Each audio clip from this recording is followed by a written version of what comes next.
તારીખ 16મી મે 17મી મેથી જ ચોમાસાની શરૂઆત થશે.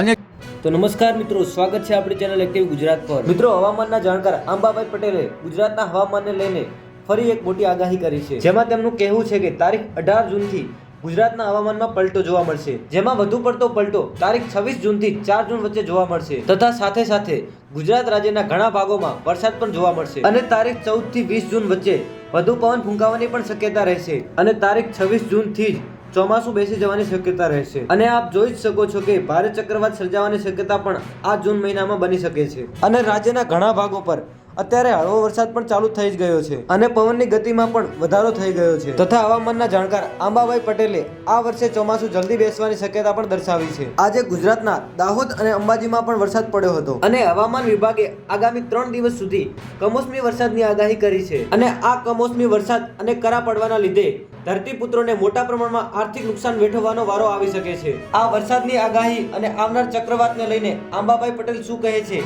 તે તમે આ વિડીયોમાં જોઈ શકો છો. 18 તારીખ આસપાસ હવામાનમાં પલટો આવશે. આ ઉપરાંત વધુ પડતો પલટો જે છે એ તારીખ 26 થી 4 જૂન વચ્ચે આવશે. 26 થી 4 જૂન વચ્ચે રોહિણી નક્ષત્રનો વરસાદ રાજ્યના ભિન્ન ભાગોમાં પડવાની શક્યતા છે.